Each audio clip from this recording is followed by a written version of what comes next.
watching the News Hour at 9. Ladies and gentlemen, after 68 years, the cash-strapped Maharaja is going back to its original founder, that is the Tatas. The historic decision is a boost for Modi Sarkar, which has embarked on a bold privatization plan to plug a widening budget deficit. For Tata Sons, Air India adds a third airline brand to its stable. Before the Civil Aviation Minister Jyotiraditya Scindia joins me in an exclusive conversation on this landmark event, let's take a look at the journey of the Maharaja from J.R.D. Tata to Ratan Tata's hands.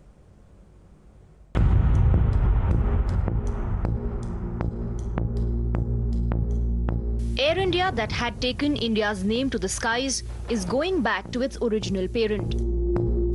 It was founded by J.R.D. Tata in 1932 as Tata Airlines from a small cabin with a palm-thatched roof at the Juhu Aerodrome in what was then Bombay. He planted the seed of Tata Airlines with one pilot, two apprentice mechanics and two piston-engined aircraft. He used to decide the onboard menu, choose the wines served. Air travel then was glamorous. Folklore says to set an example once, he even cleaned an aircraft toilet. Then its call sign changed to Air India just a year before India got independence. By 1953, India took over Air India.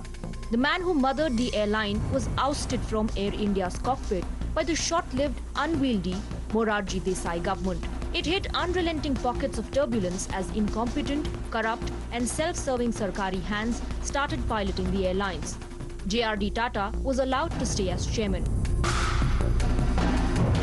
And then in 2007 came the mother of all blows. The MMS government merged Air India or AI and Indian Airlines or IA. In aviation circles is considered Tughlaqi in character. Air India's fortunes nosedived. Then in 2000, first attempt was made to sell it, but the Vajpayee government did not want to let go of it completely. In 2017, Modi government tried to sweeten the deal. There were no takers. Finally, with debt level crossing 60,000 crore, seeing the Maharaja gasping for breath, Modi government in December 2020 took a decision to sell it off completely. And on 8th of October 2021, finally, life has come full circle for Air India. It is going back to where it belongs. Joining me tonight on News Hour Direct and Exclusive is Union Civil Aviation Minister Mr. Jyotiraditya Scindia.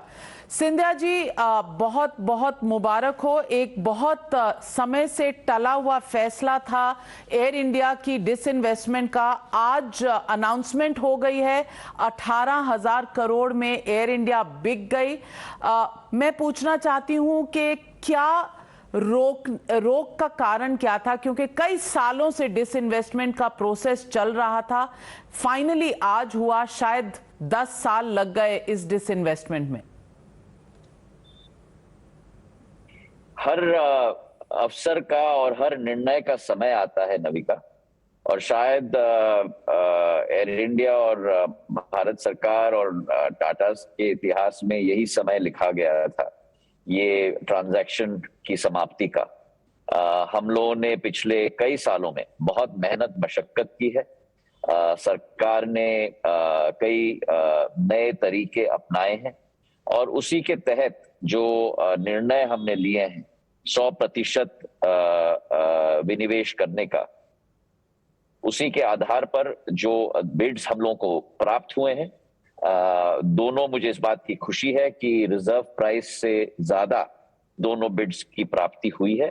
और मैं बधाई देना चाहता हूं Tata sons को, नए हमारे मालिकों को एयर इंडिया के, और उनको शुभकामनाएं भी देना चाहता हूं। और मुझे विश्वास है कि हमारे उपभोक्ताओं के लिए एक नया वैल्यू प्रोपोजिशन लेके वे जरूर आएंगे, और भारत सरकार के लिए और हमारे सारे टैक्स पेयर्स के लिए भी एक राहत का समय भी है, क्योंकि जो राशि जाती थी हर साल और हर दिन 20 करोड़ रुपए हर दिन, 7,200 करोड़ रुपए हर साल इस एयरलाइन को चलाने के लिए, अब उसकी बचत होकर उसका सदुपयोग किसी और क्षेत्र में हम लोग कर पाएंगे।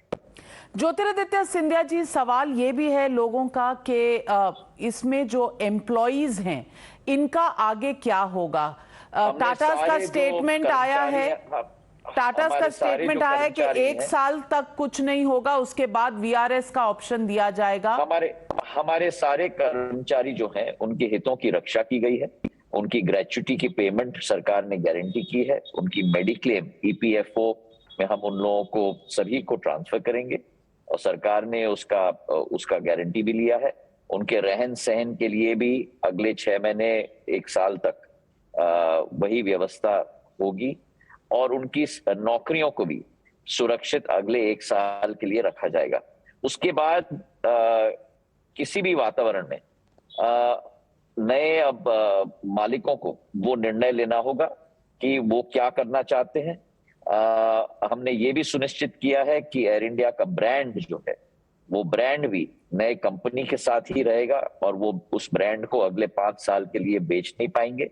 तो जो भी हम लोगों को एक वातावरण तैनात करना था कर्मचारियों को और ब्रांड को सुरक्षित रखने के लिए, वो करने के बाद ये बिड प्राप्त हुए हैं जिसके आधार पर नए मालिक की घोषणा आज हुई।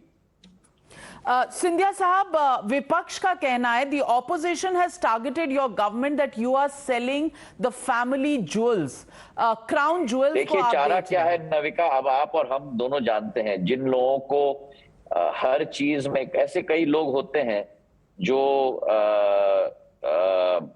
अफसर में भी खामियाजा ढूंढते हैं और प्रधानमंत्री जी नरेंद्र मोदी जी के नेतृत्व में चुनौती में भी हम लोग अफसर ढूंढते हैं। वास्तविकता ये है कि जो कंपनी 7,000 करोड़ की लॉस हर साल बना रही थी, जिसका डेट बर्डन करीब करीब 70,000 करोड़ रुपए का है, क्या यही हमारे टैक्स पेयर्स की पैसे का सबसे अच्छा उपयोग होता? ये प्रश्न तो मैं आपके साथ और आपके दर्शकों के साथ छोड़ना चाहता हूं। आज हमने जो विनिवेश किया है उसके आधार पर मुझे विश्वास है कि जिस कंपनी ने एयर इंडिया को खरीदा है वो आज भी इस कंपनी को चलाएंगे और एक नया वैल्यू प्रोपोजिशन हमारे सभी उपभोक्ताओं को भी इसके आधार पर मिलेगा। सिविल एविएशन सेक्टर के लिए भी, नागर विमानन क्षेत्र के लिए भी भारत में एक बहुत अच्छा वातावरण तैनात होगा। एक ऐसा कैरियर होगा जिसके पास करीब करीब 150 से 250 प्लेन्स होंगे। एक अच्छा हेल्दी कंपेटिटिव सेक्टर भी हमारे देश में बनेगा। सिंधिया साहब, क्या ये आश्चर्य की बात है that the criticism comes from those people who are your old friends, आपके पुराने साथियों से ये सबसे मुझे बिल्कुल आश्चर्य नहीं है, क्योंकि सोच और विचारधारा ही यही है, कटाक्ष करना, लोगों को नीचे दिखाना, देश के हित में नहीं लेकिन जो निर्णय देश के हित में भी लिया गया हो उसका घोर विरोध करना, यही एक प्रक्रिया बन चुकी है।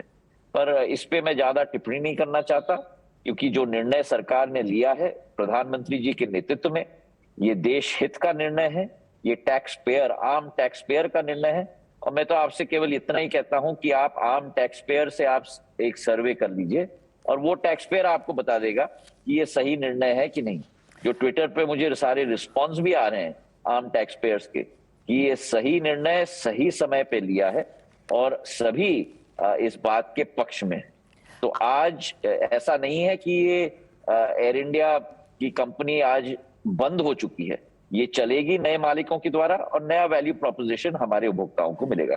आपका बहुत बहुत धन्यवाद। ज्योतिरादित्य सिंधिया जी, जाने से पहले एक सवाल पूछना चाहती हूँ और वो सवाल ये है कि आप जब यूपीए के सरकार में थे तब कुछ फैसले हुए थे, 111 एयरक्राफ्ट खरीदे गए थे 68,000 करोड़ पे। अब आप 6 महीने रह चुके हैं लगभग सिविल एविएशन मिनिस्टर, आपको आज हाइंडसाइट में देखकर ये लगता है कि वो डिसीजन गलत था? देखिए, पहले तो मैं 3 महीने नागर विमानन मंत्री रहा हूं। अब अतीत में जाना मेरी आदत नहीं है। जो निर्णय लिया गया है वर्तमान में प्रधानमंत्री जी के नेतृत्व में देश के हित में लिया गया है। इस एयरलाइन का भविष्य भी बहुत उज्जवल होगा। मुझे पूरा विश्वास है नए मालिकों के आधार पर। मैं उनको बधाई देना चाहता हूं, शुभकामनाएं देना चाहता हूं। और हमारे उपभोक्ताओं में एयर इंडिया का मंत्री नहीं हूं, मैं नागर विमानन क्षेत्र का मंत्री हूं। मेरी जिम्मेदारी एयरलाइंस की है, एयरपोर्ट ऑपरेटर्स की है, उपभोक्ताओं की है, हर सामान्य नागरिक की है। तो उस दृष्टिकोण से ये सही निर्णय है, सही समय पे है और मुझे पूरा विश्वास है कि आने वाले दिनों में एक रोबस्ट बड़ा अच्छा सिविल एविएशन सेक्टर आने वाले समय में देश में बनेगा। सिंधिया साहब, आप सोशल मीडिया की बात कर रहे थे तो सिर्फ एक सवाल जाने से पहले पूछूंगी। सोशल मीडिया में आशीष मिश्रा, MOS अजय मिश्रा के बेटे की अभी तक गिरफ्तारी नहीं हुई है, समन्स के बावजूद वो नहीं आए हैं। ये सवाल भी उठ रहा है, ये सवाल भी उठ रहा है। नविका जी, मैं देहरादून में पूरे दिन में रहा हूं कार्यक्रमों में। वहां नया विमान हवाई अड्डे का लोकार्पण हमने किया है। हेलीकॉप्टर समिट में मैंने नई देश के लिए हेलीकॉप्टर पॉलिसी अनाउंस की है। अनेक सारे हेलीकॉप्टर रूट्स हमने फ्लैग ऑफ किए हैं, ड्रोन का कार्यक्रम किया है। तो मैं अभी एक व्यस्ततम मंत्रालय के कार्यक्रम से आया हूं।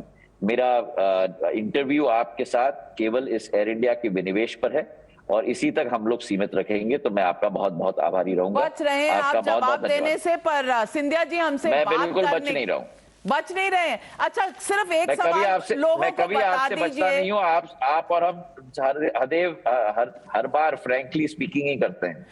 तो सिंधिया जी, एक बात बता दीजिए कि आपकी पुरानी पार्टी जो थी उसमें आज भी कंपटीशन जारी है। सचिन पायलट और अशोक गहलोत का, नवजोत सिंह सिद्धू ने जो आज चन्नी साहब के बारे में कहा, ये कंपटीशन के बारे में आप देखिए, मैं अपने अतीत पर समय व्यर्थ नहीं करना पर ये चाहता। तो प्रेजेंट का है। नहीं, वो मेरा अतीत है। मैं अपना मेरा वर्तमान है। जो जिम्मेदारी प्रधानमंत्री जी ने मुझे दी है एक विभाग का, उस जिम्मेदारी को मैं तहदिल से निभाने की कोशिश कर रहा हूं पिछले 90 दिनों से।